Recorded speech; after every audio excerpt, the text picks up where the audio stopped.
Welcome back and thanks for staying with us. Game Plan will begin shortly, but first, your favorite segment on Kenyan TV right now, the Fact Checker. Now, the country's apex court began hearing the presidential petition this week, and as expected, the country's social media space is flooded with fake news. One of the best ways of creating misinformation or disinformation is by using previously known information about the targeted subjects. This week on the Fact Checker, we used simple tools to create fake social media posts allegedly created by two known Twitter bigwigs, as they are called. Bigwigs are people with a huge following on social media and have a significant influence on their followers. Purveyors of fake news are known to target such people and create fake social media posts and make them seem like they were created by the said people. So we targeted Gabriel Oguda, a known newspaper columnist who is also vocal on matters politics. He is widely regarded as one of Azimio la Umoja's most influential supporters online. His funny and sometimes sarcastic posts attract a lot of engagements and debates as well as discussions online. So we tried to imitate his pattern of framing issues, and we came up with this fake tweet. Well, notice how we made it look like he tweeted on the 15th of August, just minutes before IEBC chairperson Wafula Chebukati announced the results. In the tweet, he seems to have lost hope on his favorite presidential candidate, that is Azimio la Umoja One Kenya Alliance presidential candidate Raila Odinga winning. We also downloaded a picture showing the verification process at Bomas to make the tweet look original. And as I told you, we just tried to imitate his way of framing issues. On the tweet, he says, "Bwana, at Bomas, we are being beaten like a Kano rice thief. It is over for us. Let me look for guavas from Kolenyo Market." As you can see, the tweet has gotten 14,000 retweets, 160 likes. That was at 4:17 p.m. on August 15th, 2022, just minutes before Wafula Chebukati declared President-elect William Ruto as the fifth president. We also targeted Dennis Itumbi, a journalist who is part of the communication team for the President-elect William Ruto. We used the same photo as the one on the fake Gabriel Oguda tweet. So in this tweet, the fake tweet by Dennis Itumbi, we made it look like his preferred presidential candidate, William Ruto, was losing after the final tally of results. People online who are familiar with Dennis Itumbi know his, I'd call it the Hustler Nation Intelligence Bureau, that was called it, he calls it HNIB, reports that we are probably being beaten at Bomas. It is over, Kenyans. Congratulations to the new president-elect. And so that is probably Dennis Itumbi insinuating that Raila Odinga, the Azimio la Umoja One Kenya Alliance presidential candidate, has won. So if the two images were to fall in the wrong hands and spread via apps like WhatsApp, a lot of Kenyans would have been misled. Why did you do that? Because these things happen, and sometimes it could raise unnecessary tension, and in the worst case scenarios lead to persons being harmed or even a loss of lives. So before you share social media posts, in this case images without website links, pause and reflect. That is this week's The Fact Checker.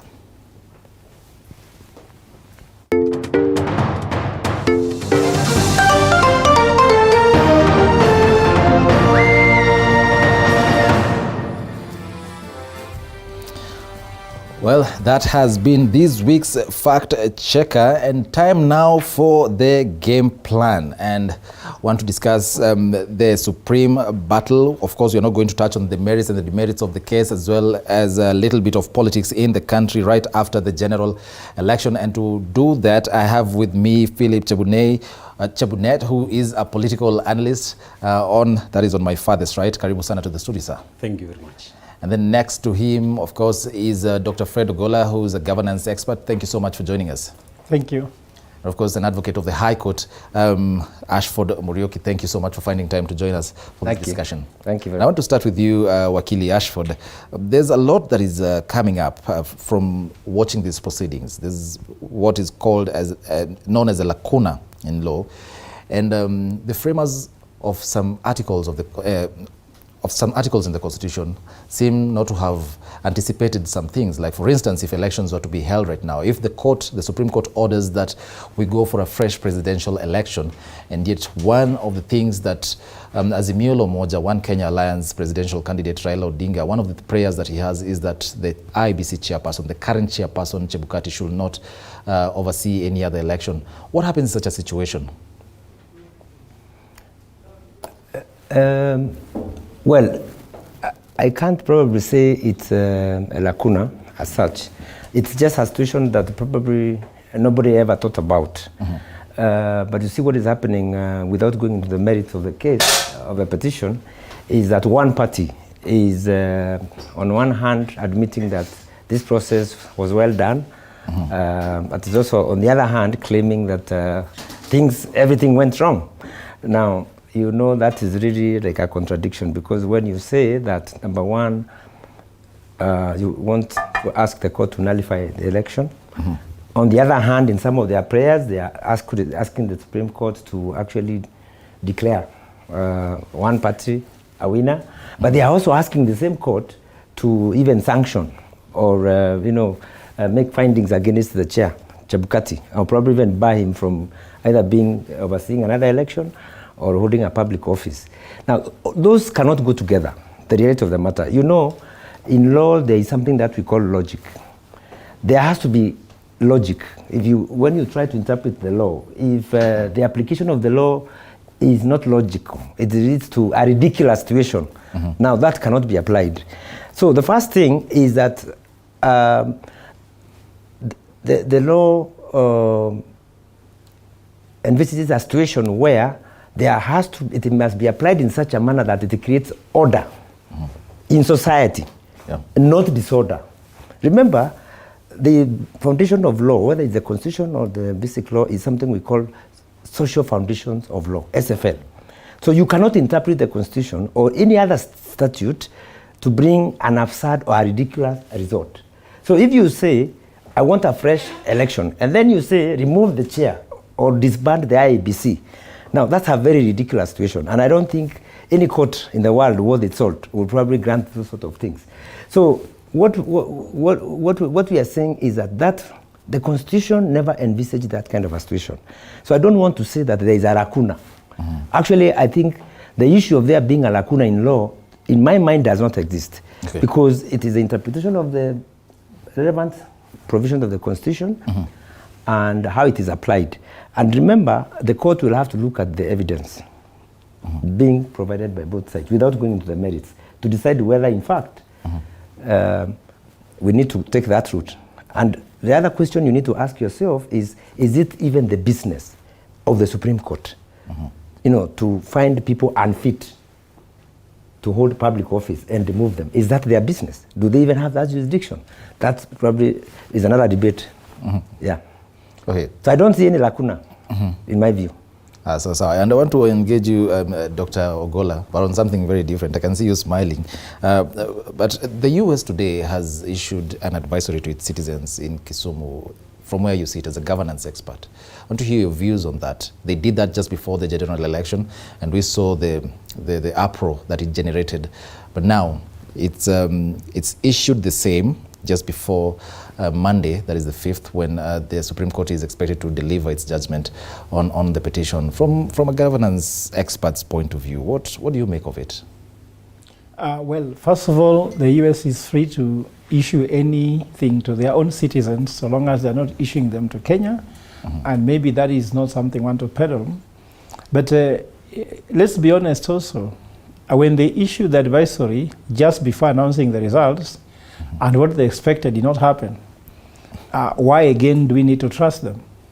The US has gotten serious diplomatic utterances, and we don't want to use that. Those are, I would call them propaganda. I'm sure that there have been so many information. I was seeing something on social media. Who was Whitman before she became ambassador here? We could see also there are some things like there were some controversial issues about the personality that she is. So what I can believe let's is not discuss persons, let's just discuss the issue. So what I'm trying to say, in governance, I'm trying to talk about, people have raised those things. They may not be really standing, because when you issue an advisory, first of all, for people to believe the credibility of that advisory, people have to look at the moral authority that you command. And I'm sure that that's what's happening. So when someone was wrong just a few weeks ago, again, you want to believe them just after 1 week, because the advisory was that Kisumu was dangerous. After the thing was issued, Raila was not declared the winner. Kisumu has remained quiet. So why this time? So I'm sure that those could be part of just something we are trying to be sensitive about. Maybe this advisory has to do with other things other than the election. But nevertheless, I also want to have a right of trying to tell my brother here, because my smile should not go for a waste, that I think that there's logic, yes. There's logic, yes, and logic has to be anywhere. Actually, we call it the principle of non-contradiction, that a thing cannot be and not be at the same time, in the same way, in the same place. So you cannot be saying that elections was flawed, at the same time you want to use the same election result to declare you the winner. So that's not logical. Okay. But I think it is logic to say this election was bungled and was mishandled by X, and that person cannot bank the 2017 election the way it was done. The IBC was found to have not handled the election well in 2017. They do it in 2022, and you still tell them that they can still hold election. I'm sure also that Supreme Court will prove that's not logical, because according to me, and I was doing some numbers here, Chebukati earns around 1.4 million shillings in terms of salary per year. For 5 years, by 12 months, that's around 78 million shillings that somebody is being given, plus a budget of 44.6 billion shillings to run an election, and we end up with results that is putting the country at risk. It will be so illogical of anyone to think that Chebukati will do this thing, because remember that Chebukati... Dr. Ogolla, let me just take you back. You're saying from 2017 they bungled the election. In your opinion, from where you sit, but the election was nullified. Just hold on. Yes, we all know that. Don't you think that the 2017 ruling by the Supreme Court made the IBC improve on some areas? Are you saying there were no improvements at all? Let me tell you, yes, sure. If you look at the day the ballot paper arrived in this country, Nation newspaper published 19 issues that IBC did not address already. In fact, at Azimio, our concern even before the election was, is Chebukati trying to run this election in such a way that we will not end up with the president? Because actually you can call something called financial card. Let me just be honest, my brother. If you're running an institution and somebody has given you 44.6 billion shillings to run an election, and they give you the budget, how he spends it, just look how he spends it, 26 law firms, I don't know what, procurement. I was there in Bomas. Money is being spent, being given to people to carry this, do that, cars, what. Then, if you mishandle the election to be nullified, they'll give you another money. Could it be that Chebukati was playing a financial card on Kenya? Because it's possible. It is possible, for example, you have seen commissions being appointed here before to investigate an issue. Yes. To be told your term ends on this date. Then they come with an issue that we have not finished an investigation, then their terms are being extended and budget is being added for people to continue enjoying. So for me, but the election has timelines and has strict timelines. Yes, but in 2017 it was done twice. He got the budget twice. So he's saying, why don't I get twice budget again? So I'm saying the questions that Chebukati did to this election, I don't want to go to it, but God and himself knows actually what he did. Because you can say that people have said he was bribed. Nobody has evidence he was bribed, isn't it? But for me, all I know that the election was bungled.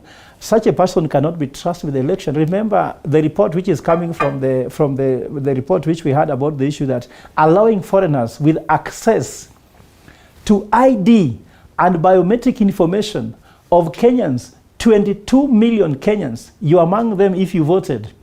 Do you know that someone can generate a passport with it, can generate an ID with it, and open a bank account with it, and borrow money on behalf? That's criminal. Okay. And for me, you can't go to that extent. I'm sorry to say that. Philip, Chebukati, according to Dr. Ogolla, Chebukati conducted things alone. He is of the opinion that he bungled this election, just like it happened in 2017. But something very, very critical, and I don't want us to, like we said, we're not going to touch on the merits and the demerits of the case, before the 7-judge bench at the Supreme Court.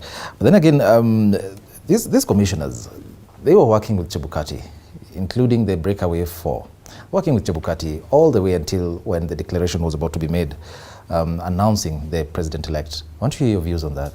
Yeah, thank you very much. I think I really sympathize with my friend Ogolla, because you asked him about Kisumu, why Kisumu is being declared a no-go zone by the US. No, I didn't ask him why. But I just wanted to get his point of view as a governance expert. Just hold on, I didn't ask him why, because he's not in a position to say that. Yes. He does not work for the American embassy in the country. All I wanted to know from him is what he makes out of it as a governance expert. But carry on. Yeah, but I just wanted to comment on that, that you can see he has moved from the US to bungling of the election. And I think that is the trend that we see in the Azimio guys, even at the Supreme Court, because they always want to end with Chebukati must go, Chebukati out. But what I can say is that the mandate of the commissioners is clearly known. And I was in Bomas myself. I was an agent for UDA. And what is there is the commissioners have their work. In fact, the commissioners continued to read the results throughout the night. They participated in everything that was supposed to be done. The only thing that they could not agree is to agree on the winner. I think that's what they wanted to agree with Chebukati, but Chebukati refused. And because Chebukati knew that his mandate as the chief returning officer, as the national returning officer, was very clear in the constitution, that is the one supposed to declare the results. But these commissioners are very hypocritical because they participated in the whole process up to the end. In fact, when they met in Serena, that statement in their speech, the first sentence says the election was very good. So I think these commissioners were on duty for some people, because you could see even the media houses had a split screen. They were showing Chebukati declaring the results and the commissioners having the press conference. The only thing the commissioners did not do is to declare their numbers. And that is what we were really waiting for, that they have some numbers elsewhere. But the mandate of the commissioners is very clear. The only place where you need to agree with the chair is when you are employing people, during tendering, during procurement. That is where you are supposed to agree with the chairman. But on numbers, yes, on the vote that was voted at the polling station, I don't think the commissioners need to agree with the chair. Those commissioners, if they wanted to vote, they needed to have gone to their villages where their polling stations are and vote. But coming to Bomas and then you want to vote in Bomas, what if, in fact, that question was asked today by Njoki Ndungu, that what if the majority vote no? Okay. What will happen to the votes of Kenyans? So I think it's very clear the mandate of the commissioners vis-a-vis universal suffrage. Okay. Wakili, I can see you want to react very briefly because I want us to move to something else very important, Article 126 of the Constitution about the location of sittings of Parliament, but go ahead. No. I just wanted to clarify an issue here. You know, there's a lot of mob lynching of people in this country which has been going on, and there's a very dangerous trend. I have been observing this myself, and I can tell you, I'm a very worried man. Why? We are creating a culture of demonizing people and lynching people, especially in very high public offices, and no action is taken. You have seen how the previous IBC commissioners were hounded out of office without any concrete evidence. You have seen that. You have seen, for instance, even before we got to Eric, before you came to the general election, you were seeing every single day choruses, official, in public rallies where you are told, so-and-so is a thief, so-and-so is corrupt, so-and-so, but there's no evidence, and nobody is even either arrested, charged, or confronted with that kind of accusation. And the public is being made to believe that this person is corrupt or is a thief or whatever. You were even being told that somebody somewhere is stealing 2 billion shillings every day in this country. Now, no action was taken. Now, you have to be very careful. This man, Chebukati, is really being made to be a very big demon. I can tell you, even it is not humanly possible for one single individual to be able to do the kind of even to manage that, an election by his own. It is a whole team. IBC is a whole team of very many professionals, very many experts in various areas. It is teamwork. Obviously, we cannot say that the Constitution contemplated the way we are being told that one man, like my friend here, Daktari, is saying that Chebukati bungled the election. That cannot really be true. The reality of the matter is that we are creating a situation of some people are intent of creating disorder and lawlessness in the country. Even where there is no, even where there is, you see, sometimes we look aside. If you allow me, I can say this. You saw what was happening at Bomas. We were all watching on our television stations, and you could see offenses being created. You could see people being assaulted, you could see the mayhem, and you could see police in uniform not taking any action at some point, until I think others had to come in and take control of the situation. Then you ask yourself, why? Do you understand what I'm saying? Then you cannot say you demonize an individual just to kick him out of the office and say, this is the problem. Remember, Chebukati has been here, even from 2017, even after the Supreme Court bungled the election. We had a discussion. The IBC. Sorry? The IBC. The IBC bungled the election, the Supreme Court annulled it. No, they're saying, you remember the election which was nullified. It is the same team of commissioners. Okay. Chebukati was one of them. Others resigned for various reasons. We have never known why they resigned. Now, you cannot be part and parcel of a process up to the last minute, and then you come out and you don't tell people, you say something is wrong with this whole thing, and you've been part and parcel of it. There's a difficulty. But my view, because I am not speaking for anybody, what I see here is that the presidential election, talking as a lawyer, is carried at the polling station. It's not rocket science. At the polling station, what is required, and that's why I was bringing you this booklet. Every agent, every political party, every candidate is supposed to have an agent. There are procedures that take place. Let me just finish. And can I just finish? Let us just be. Carry on. There is no election that takes place at Bomas. The returning officer is the one who has authority to do that. And remember, the first results which are normally announced after the polling, you start with the presidential at the polling center, okay? The same is transmitted from 34A to 34B to see which is now everybody is aware about. Now, if there's a problem with the electronic system, there is also the manual. You know, without beating around the bush, whether the system was infiltrated by who or whether it was hacked or not. Question is, are these the results which were declared at the various polling stations?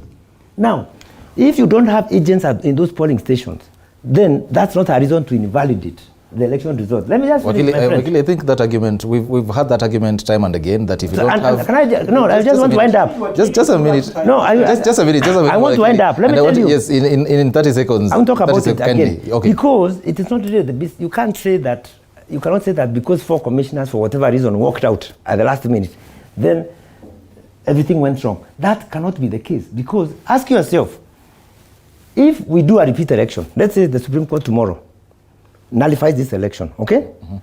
And says you conduct another one. And the commissioners disagree in the same manner or even in a worse manner, such that even subsequent elections, repeat elections, there is no agreement between the commissioners. Okay, that's what happens? Eric, okay, that's it. What happens? I think we can give you right to continue talking, but at the same time, time is going. So let me just be very clear here. Wakili says he's talking like a lawyer. I'm not a lawyer, but let me talk like a lawyer. Article 88 of the Constitution says the role of IBC is to supervise and conduct elections. And from today's Supreme Court, it was clear that the only person who was supervising and conducting election was Chebukati, but not the other commissioners. And he assigned them. It was in Supreme Court. Don't mislead the public. No, it was not clear. It was alleged. It was alleged by one side. Wakili, just hold on. It's an allegation. It's okay. So actually this was said by Chief Justice today. That is a fact. That's a mistake. That article, you can say Chief Justice made a mistake, but that's up to you. I'm saying what she said, that Article 88 of the Constitution says that the role of IBC is to supervise and conduct elections. And Chebukati, from documents with evidence, he assigned those commissioners what is called domestic shows. And the core issues of running, supervising, and conducting elections, he was handling wholeheartedly. As a corporate governance expert, there's teamwork. Why are you 7? If one person can tally all these results, why do we pay other commissioners hefty payments so that one person can be in charge of elections? For me, that one is a question. Then the second thing, Article 138, Part C, says that before declaring results, the commission should verify. So even if my brother is saying numbers belong only to Chebukati, actually that's incorrect, because what is happening is that it is him to declare, but not that he should be the one to verify, tally, and everything. You understand? Because the election is supposed to be done by the commission. So when is Chebukati the commission, when is Chebukati is the chair, and when is Chebukati is a returning officer. So what we are trying to say here, we are not demonizing people, but we are just trying to go with the facts here, isn't it? Yes. In corporate governance, like now, Supreme Court disagreed among itself in 2017, Joaquin Dungu dissented. But her dissent was presented decently. The dissent of the 4 was like, you are in Serena, I'll read the results. In fact, today in the Supreme Court was that he was supposed to tell us what process led to this kind of a fallout. And therefore, what efforts did he try to make to bridge it? Because in good thing, if we disagree with you, Eric, I'm sure that Wakili may want to know what was the cause of the agreement. Did Eric try to bring peace? Did Fred throw out an olive branch? Or what was happening? This is his team. The question is, if he's worked with this team, they have been in boardroom together, they have been going to seminars together, as the leader of the sheep, even Jesus tried and only lost one disciple, which is Judas, which he says, Father, I leave them to you. I have taken care of them until the end, except one who got lost, who chose to get lost.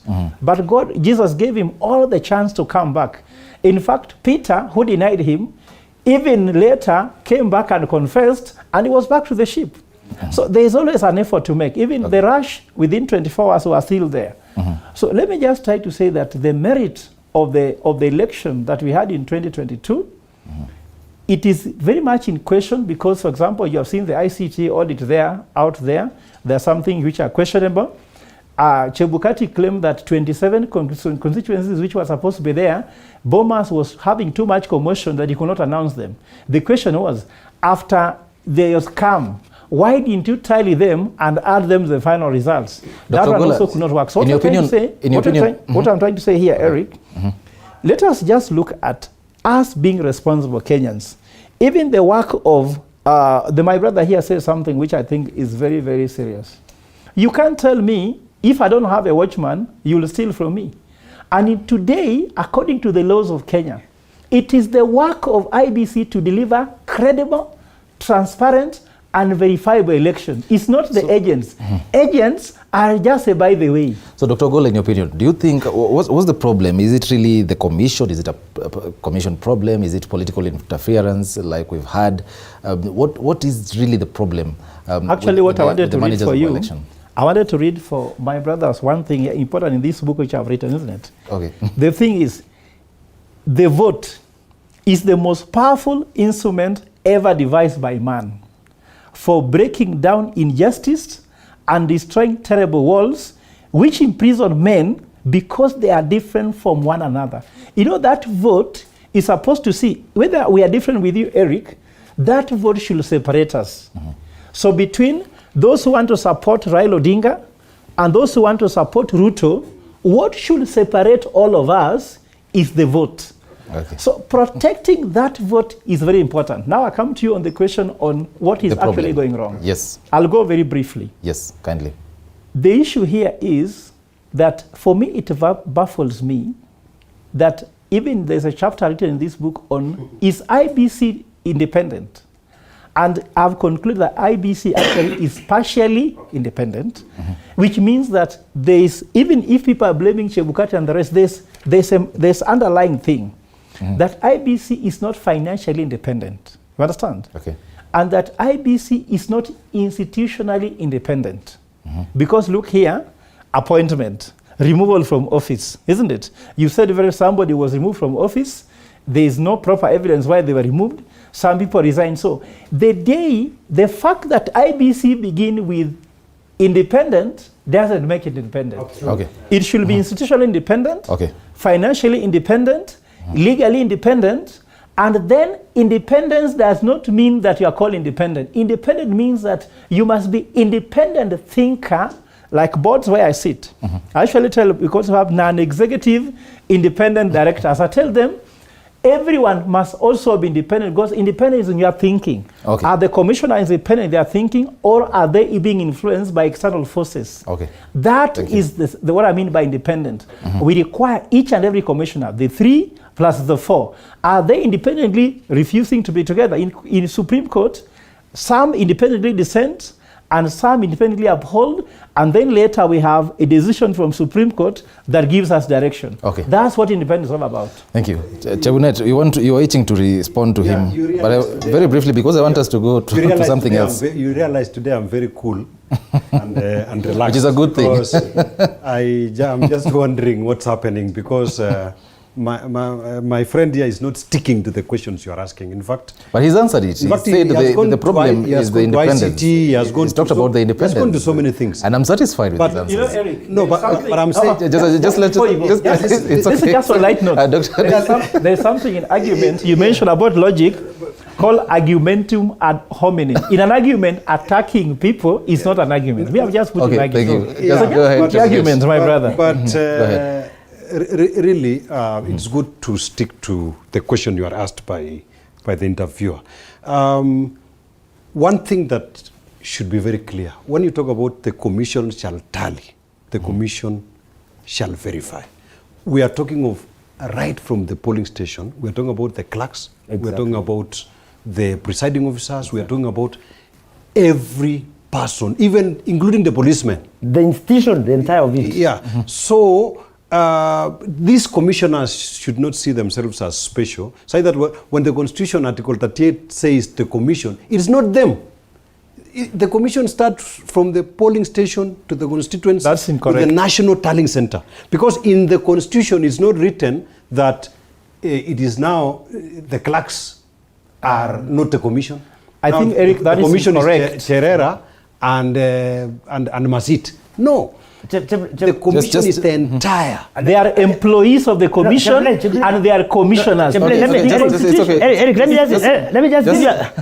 You know what? Let me just give you an example. Hold on. And I want us to talk about like clerks of the commission and they are commissioners. Okay, calm down, everybody, calm down. Kindly, just calm down. I'm just going to say it. No, I want to give a very good example. Let him just finish. I'll hold him to it. To support what you're saying. This example, please. Okay. So that you understand what is, and that is actually the point I think I wanted to come out.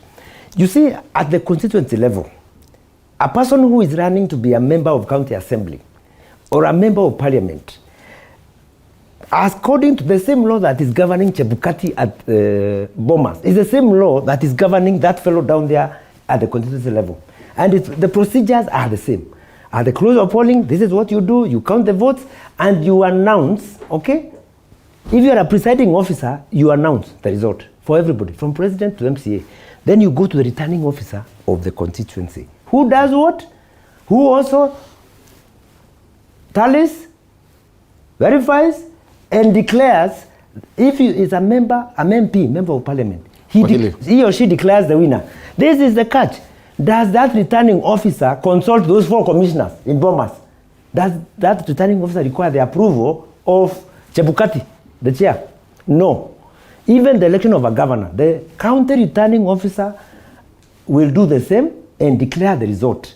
It is the same procedure, the same law, and you don't need, Dr. Gola, you don't need the 7 commissioners to sit down and approve those results. For the governor, for the senator, for MCA.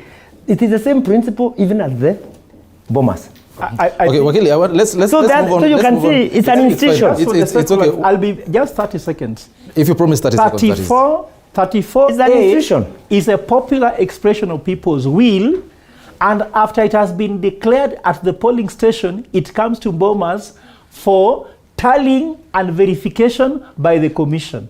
You get my point? So, but separate these matters. There's the issue of counting votes and tallying. Those are different things. Those are You basic. count Okay. in the polling station and generate Form 34A, then take 34A to the commission. That's why it comes to Bomas for tallying, verification, and then declaration. Let's move on to something that is quite different. Thank you for the lessons, but let's move on to something different.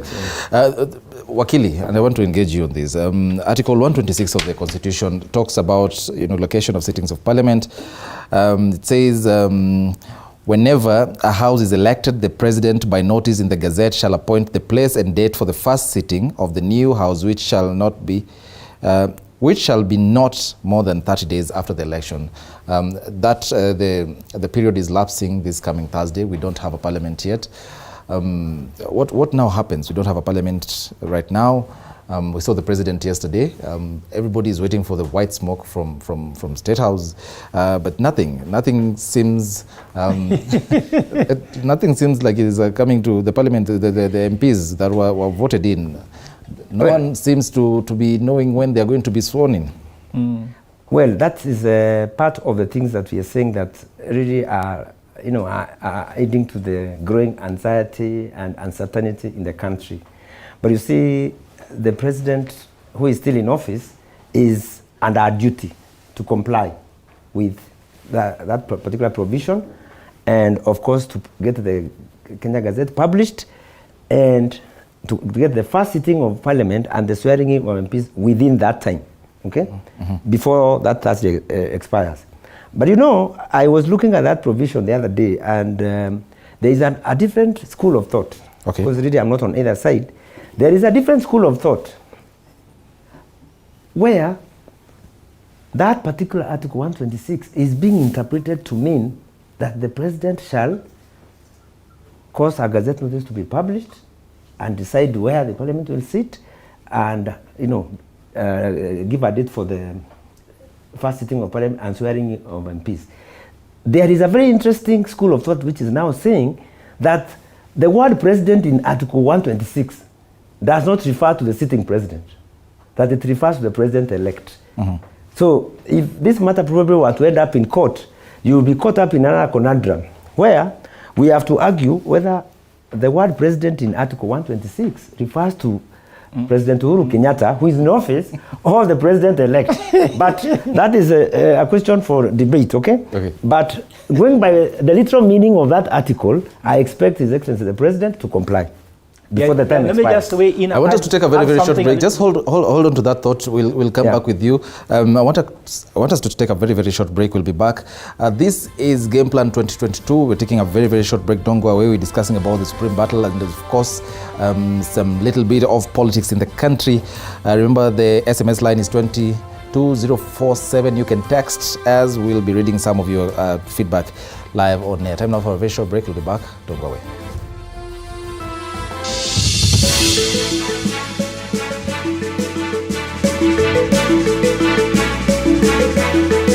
You are watching TV 47, the home of untold stories. Authentic, natural, planned.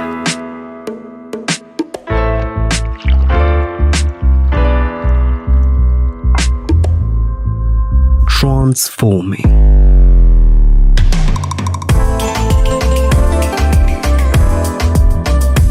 Endless benefits.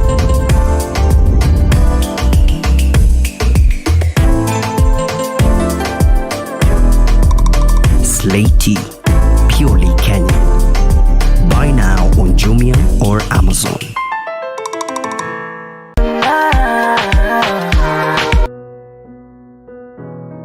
Despite being visually impaired, he is a jack of all trades. It is our quest to find answers on how to take care of children with special needs and those with disability. You do not need to see musical notes to understand music, but rather to have your soul feel the vibe.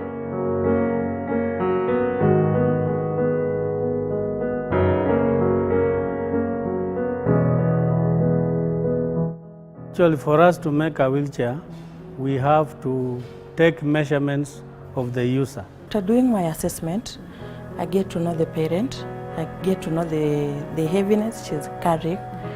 Disability comes at different stages of life.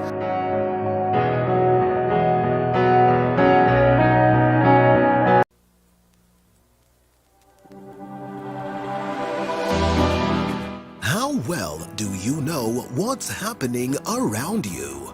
Morning Cafe with heated political debates. Baraza la Siasa. Hiyo kitu azungumzie, angalie hali ya maisha ya watu. Informative health discussions. Business, farming. Tasty Wednesday, Fitness Thursday, and Feel Good Friday with amazing DJs, celebs, waimbaji, kuna comedians, alafu kuna wajinga, and music bands every Monday to Friday from 6 a.m. to 9 a.m. We'll have, but we have other issues, for example, even if you forget about the issue of parliament. You know, Kenyans are based on budget.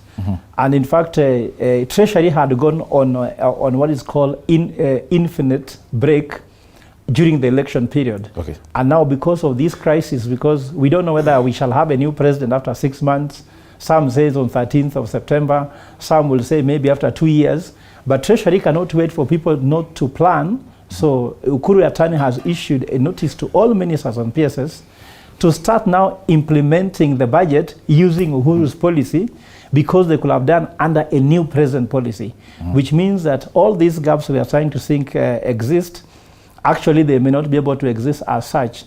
But what is happening is that I'm sure the Constitution may have some clauses that can give us a path to life, because somebody said, if you say only Chebukati could declare the president-elect, what if something happened to him hours before it? Could we not have president forever?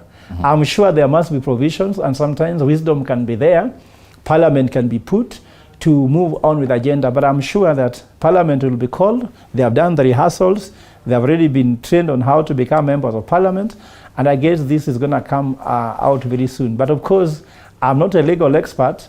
Nevertheless, I want to assure Kenyans that let people not panic over things where MPs will sit. MPs even can go and declare when they need to sit. Okay, thank you. I can see Chebunet agreeing with you, nodding in agreement with you, which is a very, very good thing. It's a good sign. Yes.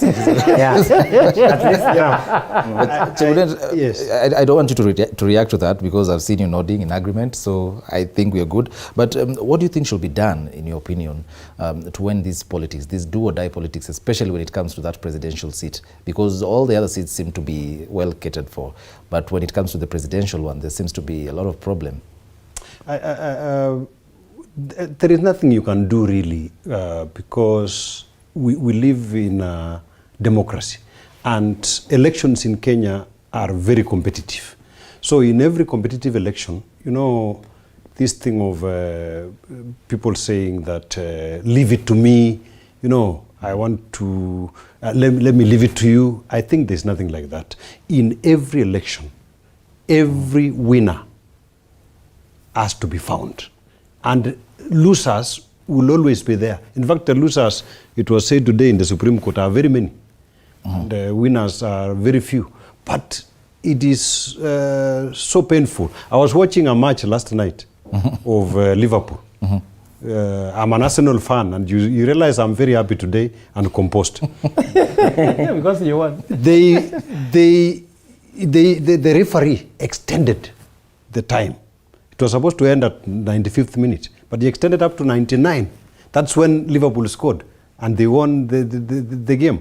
So it doesn't matter. On the table, it is written, it is Liverpool that got the 3 points. So in every battle, this election where people agree, this handshake, and I don't know, you agree in a room, you share power, and so forth. I think it is cowardice. I think it is time people accept to participate in contests. And during any contest, there must be a winner. And I think we have been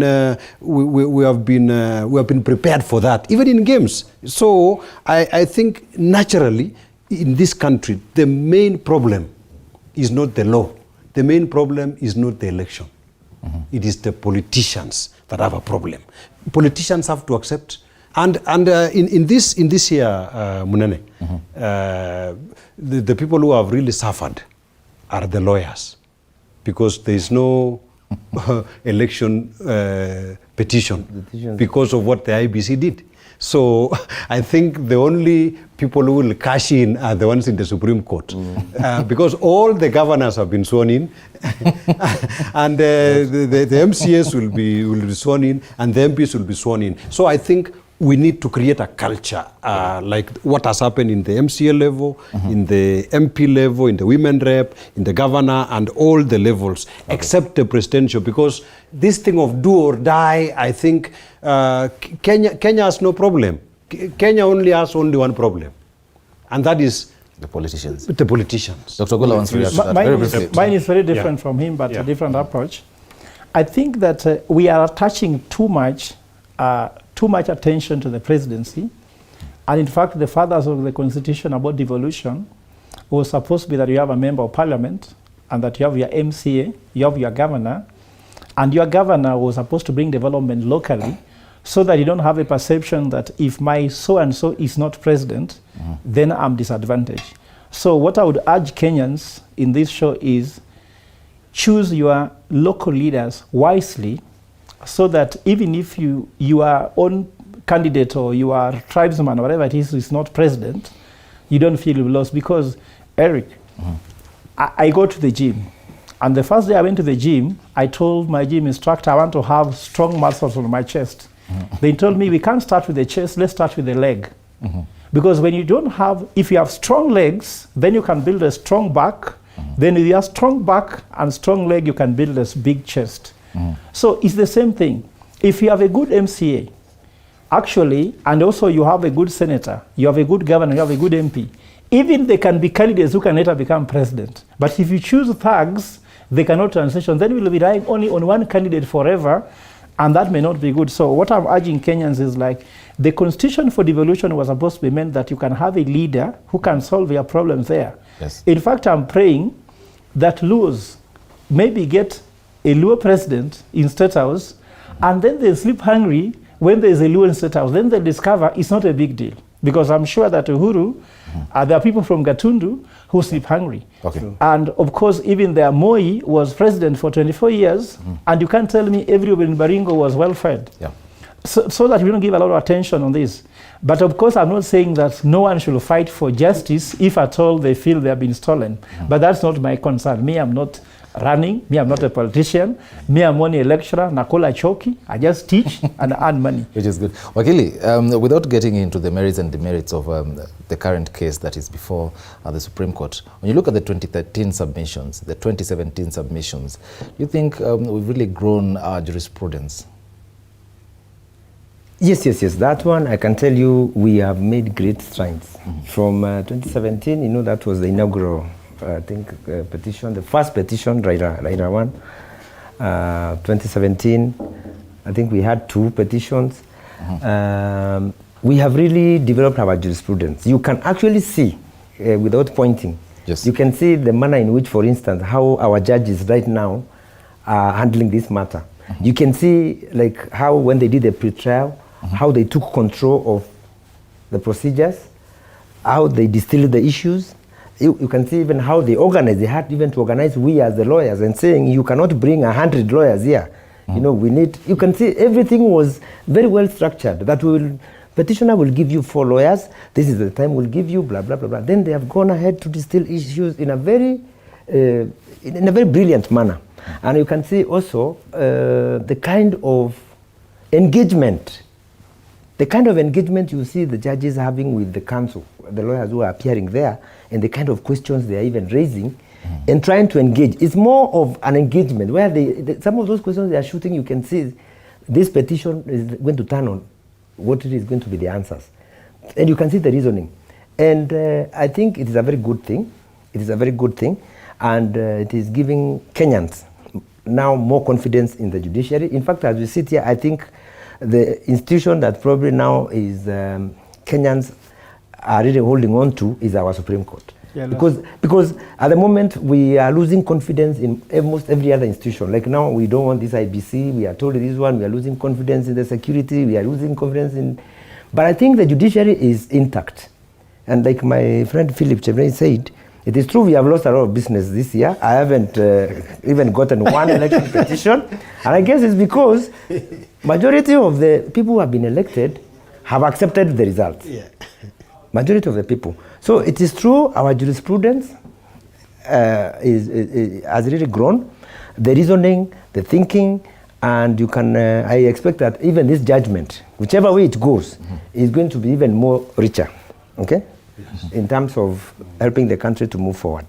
Yes, and I think from the way I see it, it looks like our people have now come to a point where that they have confidence in the court, yes, and they are going to accept the results from the court. And to me, that is wonderful. It is the greatest, because after all else is broken down, like somebody said today, yesterday or today in the Supreme Court, that anything which could have gone wrong in this commission actually went wrong. Now in this country, if everything else breaks down, at least we have got something to hold on to. And that is the Supreme Court going down all the way to the judiciary. Remember what happens in the Supreme Court also trickles down to the lower court. So this one, I think we are doing well. Yeah. Well, and I want to take you back, Dr. Gola, back to the issue about politicians meddling with the affairs of the Independent Electoral and Boundaries Commission. You seem to have a problem with politicians. What do you think should be done now to ensure that elections, once they are conducted at a polling station, the one that manages that election, and that of course is the IBC, has the final results? What can be done to ensure that the declaration of the final results is not always made at the courts, whether it's at the MCA level, the Member of Parliament, that's National Assembly, Senate, Woman Rep, whichever position? What can be done to ensure that we don't go to courts and trust the IEBC in delivering a free, fair and credible election? Yeah, first of all, this is two sides have to do this. First of all, politicians need to go to an election with a view to win free and fair election. Eric, it leads to your answer. Maybe anybody can guess. Is there any politician in Kenya who goes to an election wanting to have a free and fair election? Like I can tell you from where I sit, because I'm in Azimio, that we prepared to win the election. Kenya Kwanza planned to rig the election.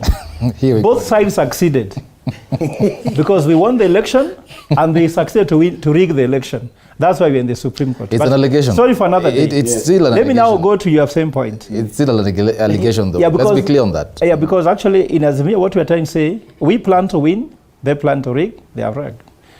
We won the election, elections was rigged, it will be repeated, we will win, it won't be stolen. That's what we know.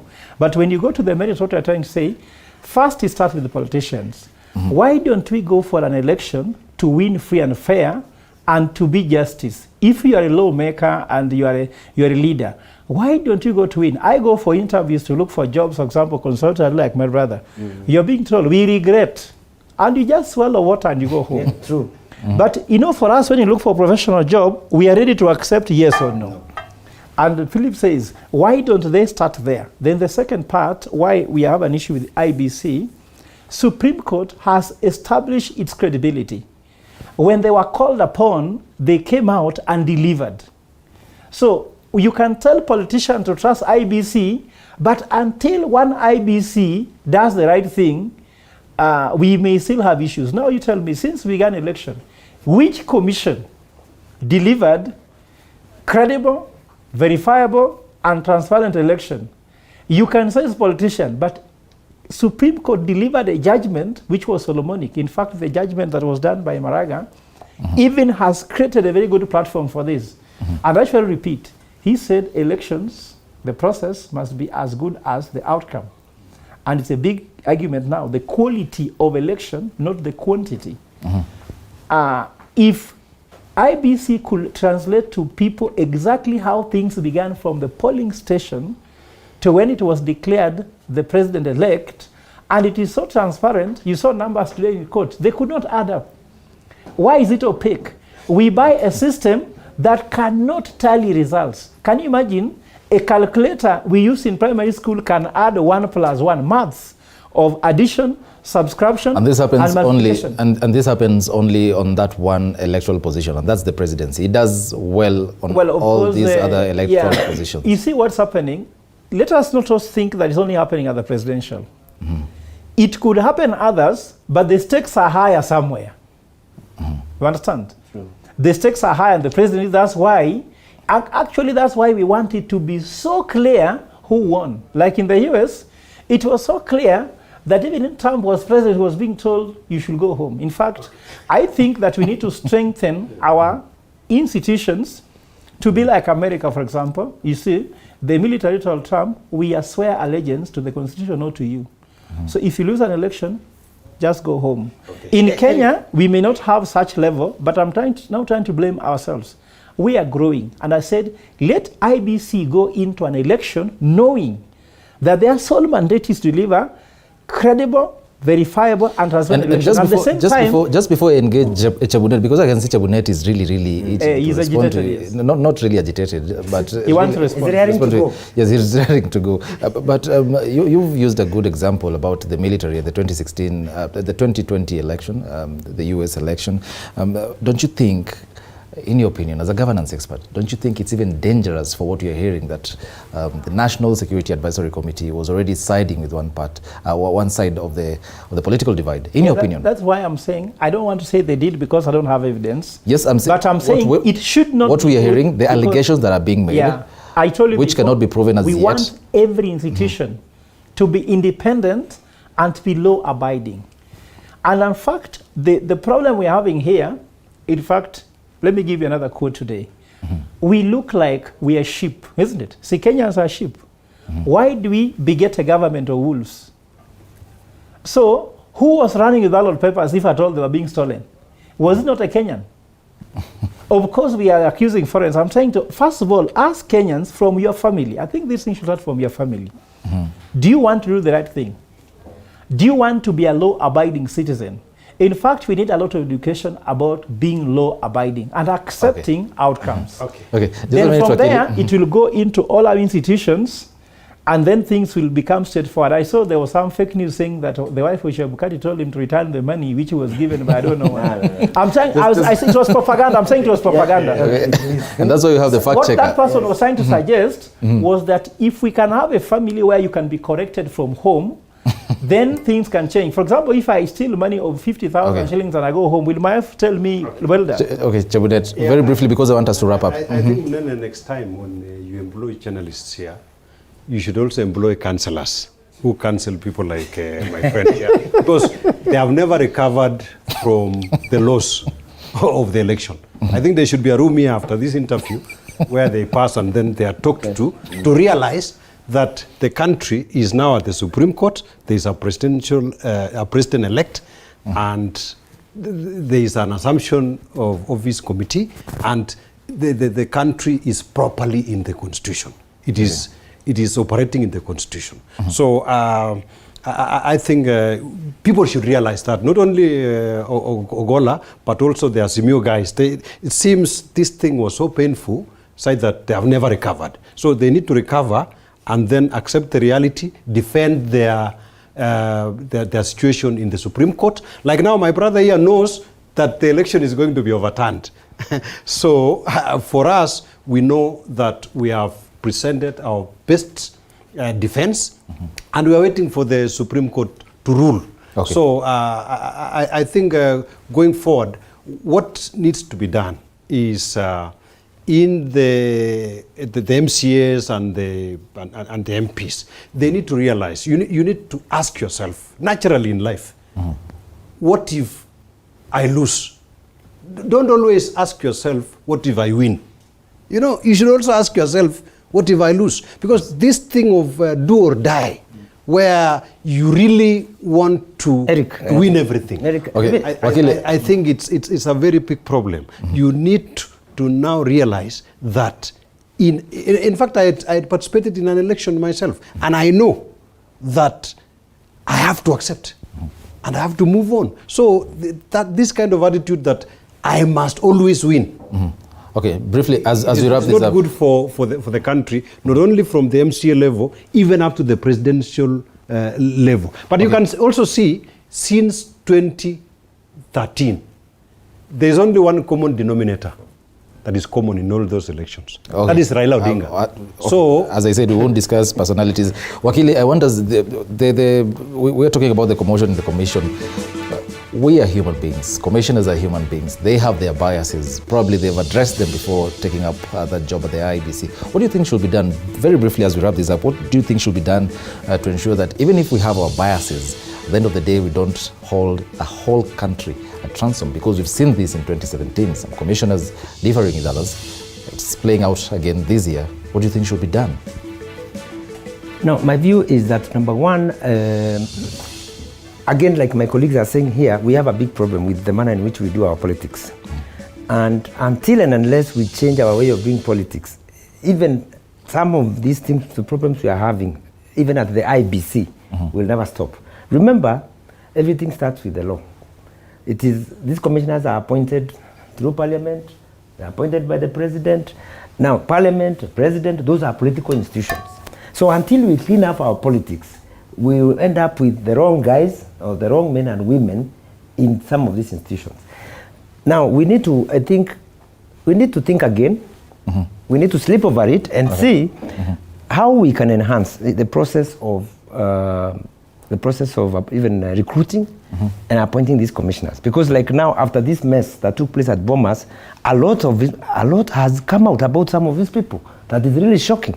Like even where did they come from? How did they, you know? Then the other thing, we need to do more cleaning up our politics so as to attract leaders as opposed to politicians. Okay. Now, to tie up with this current election, I'm happy about this election because, in my view, this election was more about issues that are affecting the people as opposed to tribes. The way Kenyans have voted this time is more of based on other things, not ethnic groups. So we need to reorganize our political parties. We need to demonetize our politics. We need to strengthen devolution, like my friend said, give them much more funds. We need to make very stringent laws governing political parties. And we need even to slash salaries so that we are able to attract people who are willing to serve the people, as opposed to going in there to wield the power and make money, you know, entrepreneurs. And that is probably a debate we can have another day because it is a very, very huge issue. Yeah.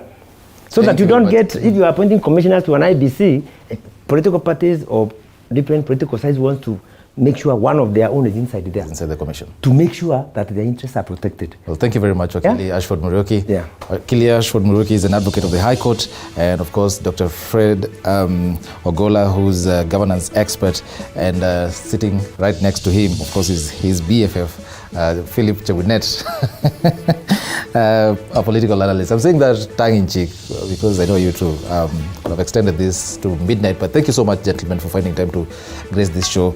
And thank you to viewer for watching GamePlan 2022. We're talking about the Supreme Battle, the Supreme Court, as well as the commotion